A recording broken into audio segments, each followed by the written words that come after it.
basicamente o Vitória estava conversando com o staff de Mastriani e estava quase tudo certo. Só que aí o Atlético entrou na jogada e falou o seguinte: vamos precisar de Mastriani pro ano de 2025. E nisso travou todas as negociações. Até com o próprio Felipe Machado, que ia pro Atlético Paranaense, fechou com quem? Com o Coritiba. Que tal? E aí foi isso. Basicamente. E o Atlético Paranaense tá querendo o Matheus Friso do Coritiba. Do Coritiba, perfeito. É uma novela, irmão, que se estende. As negociações não se encerraram de vez. De fato, tentaram colocar até Pablo no Barradão.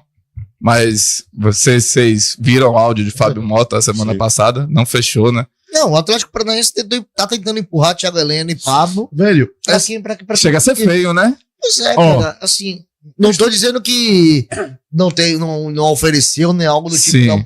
Mas talvez a desistência do Vitória tenha sido por isso, desvaloriza. Né? Dá o Felipe Machado, eu quero mais treinar, não. O máximo que eu vou lhe dar é o Pablo. Sim. Então esquece. O Atlético tá fazendo um pouco disso, assim, que eu acho que tem muito dedo de petralha. Eu também sou daqueles que, o time foi rebaixado. Eu acho que realmente tem que ter uma reformulação e tal. Mas tá sendo muito radical, velho. Os caras estão caindo. Aí é esse o ponto que eu tô querendo dizer. Ele tá, tipo, quem caiu vai embora.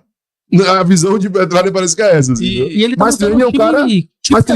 Mastriani na Série B é um excelente nome, pra Série B. Concordo. E ele ia ganhar quase o dobro do que ele ganha no Atlético na Série B pra vir pro Vitória. E o Atlético brecou as negociações. Aí agora parece que eles tiveram dimensão disso, que a Mastriani pode ajudar na Série B, tá ligado?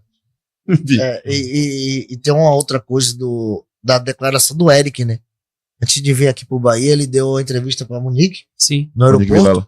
E ele deixa algumas coisas na entrelinha sobre o que aconteceu no Atlético Paranaense.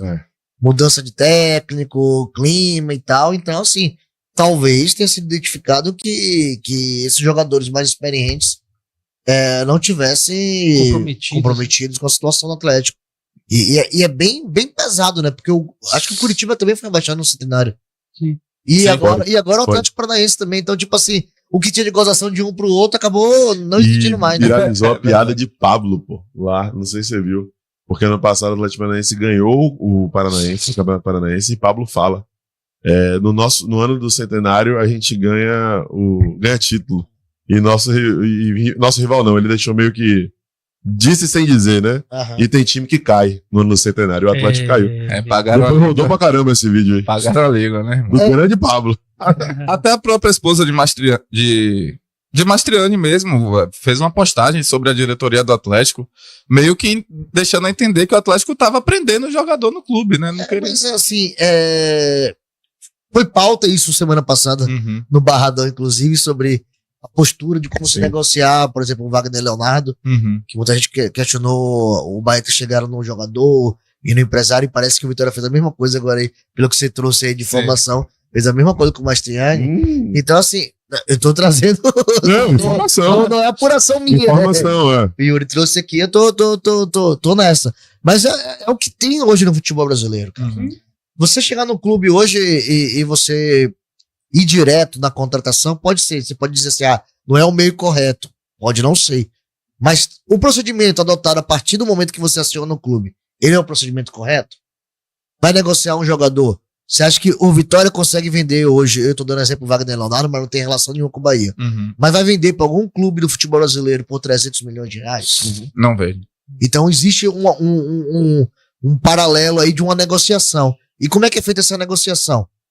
Se chegar o Texto, vou citar até pra longe pra poder o Texto chegar pra poder a fim do Wagner Leonardo e aparecer o Fortaleza pra poder comprar o Wagner Leonardo. São valores totalmente diferentes. E muito provavelmente a equipe vai cobrar um valor diferente. Opa, o Fortaleza, tipo 50 milhões, o Fortaleza chega lá e diz, não, 50 milhões eu não vendo.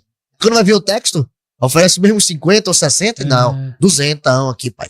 Vem aqui com seus 200 feliz da vida e vai. Sim. Então, assim, quando tem essa margem de 300 milhões, é uma margem muito... Assim, não vou dizer que é um absurdo, que daqui a pouco parece que alguém compra, né? Mas os clubes brasileiros, eles precisam se ajeitar para isso. Não adianta o Red Bull Bragantino terminar o campeonato e falar que o campeonato brasileiro está inflacionado, que é um absurdo, que não se dá conta, você investe 29 milhões de pita. Quase 30 milhões de reais. E entra numa disputa com o Bahia, que ele diz que é um absurdo o Bahia tem o dinheiro para poder contratar qualquer jogador e ele termina fazendo uma proposta superior ao Bahia. Então você vê que a incoerência roda muito. Então, futebol brasileiro. Suco de futebol brasileiro. O Textor, que é o mesmo cara que tá reclamando do fair play financeiro, ele é o mesmo cara que tá aqui burlando lá na França. Porque ele termina emprestando jogadores do Botafogo, fazendo negociações gratuitas pro Lyon, porque ele não pode contratar ninguém no Lyon. O Lyon não pode pagar ninguém. O Lyon hoje, se terminar o campeonato francês, pelas condições está rebaixado. Pois é. Então ele vai tentar salvar no campo com o Thiago Almada. Sim. O próprio Luiz Henrique chegou a ser ventilado para poder ir para lá. Para Fiorentina então, depois. Então, assim, você imagina que essas teorias do Textor, por exemplo, que é um absurdo, não pode isso. Vamos tentar todo mundo fazer? O Corinthians, o campeonato que o Corinthians fez. Não, aí foi absurdo. É um absurdo. Eu considero como um doping financeiro, sabe? Sim. Porque você tem o Cuiabá, que é o seu adversário direto. Caiu. Ele tá devendo pro Cuiabá e ficou. Você imagina aí como é que funciona isso. Então você tem o Atlético Goianiense pagando em dia, o Cuiabá pagando em dia, o Criciúma pagando em dia. O Vitória se destrabalhando todo pra pagar em dia. Pô, aí aparece alguém que diz assim, eu devo 2 bilhões, se eu ficar devendo mais não tem problema nenhum, que no futebol brasileiro ninguém vai ser cobrado de nada, e aí complica, né? Aí você faz investimento porque você tem um poder, porque você pode assinar uma cartinha ali e resolver o problema. O Fábio Mota eu fiz uma entrevista com ele no final do ano passado, final do ano passado, que ele foi bem claro contra isso. Porque quando ele foi negociar o Claudinho com o Criciúma pediu uma carta de referência com os valores que seriam da negociação. Então, o Vitória fez isso com o Fluminense, e o Fluminense não conseguiu apresentar para poder adquirir o Lucas Arcanjo. Então, o que é que o Vitória tentou? O valor que foi oferecido pelo Fluminense ao Lucas Arcanjo é um valor que atrai o cara.